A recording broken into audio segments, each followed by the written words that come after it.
और आप भी प्रोफेशनल मोड को ऑफ कर दिए हैं या फिर प्रोफेशनल मोड कहाँ से ऑन या ऑफ किया जाता है, तो चलिए मोबाइल के स्क्रीन पर बताता हूँ पहले कि प्रोफेशनल मोड आपको ऑन या ऑफ कहाँ से होता है। तो चलिए मैं आ जाता हूँ फेसबुक पे। फेसबुक पर आने के बाद आप लोग देखिए यहाँ पर प्रोफेशनल डैशबोर्ड के बगल में ऐड स्टोरी का ऑप्शन है।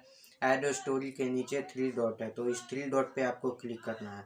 थ्री डॉट पे आने के बाद आप लोग प्रोफाइल सेटिंग में एंटर कर जाइएगा। प्रोफाइल सेटिंग में आने के बाद आप लोग को यहाँ दिख रहा होगा टर्न ऑफ प्रोफेशनल मोड। आप लोग यहाँ से प्रोफेशनल मोड ऑन या ऑफ कर सकते हैं। तो चलिए मैं अगर बताता हूँ, अगर आप लोग प्रोफेशनल मोड ऑन या ऑफ कर लेते हैं तो उससे आप लोगों को, अगर आप भी प्रोफेशनल मोड को ऑफ कर लेते हैं तो प्रोफेशनल मोड को ऑफ करने के बाद आपको ये जो जो भी दिख रहा है सारी data, approximate earning, engagement, net followers, ये सारा आपका डेटा हट जाएगा, यानी कि रिफ्रेश हो जाएगा। अगर बहुत सारे मेरे भाई बोलते हैं कि ये डाटा डिलीट हो गया, तो ऐसा बात नहीं है। डाटा डिलीट नहीं होता है। डाटा एक तरह से अगर आप प्रोफेशनल मोड को ऑफ कर दे रहे हैं ना, तो डाटा आपका रिफ्रेश हो जा रहा है। रिफ्रेश होने के बाद वो शुरू से फिर काउंट होता है। और अगर आप लोग टेंशन लेते हैं कि ये कैसे ठीक होगा, तो मैं आपको बता दूं, इसमें आपको टेंशन लेने की कोई ज़रूरत नहीं है।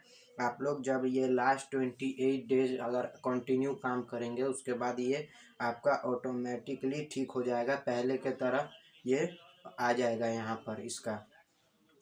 आप लोग जब लास्ट 28 डेज अच्छे से काम करेंगे, कंटिन्यू रहेंगे, तब ये डाटा आपका ऑटोमेटिकली पहले जैसे रिस्टोर हो जाएगा। तो आप लोग इसमें कोई दिक्कत नहीं है।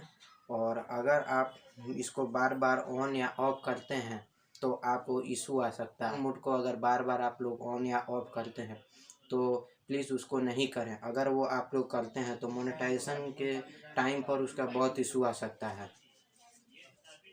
अगर आप लोगों को कोई भी डाउट है अपने प्रोफाइल और पेज के, तो हमको कमेंट के माध्यम से आप हमसे पूछ सकते हैं। तो चलिए, थैंक यू।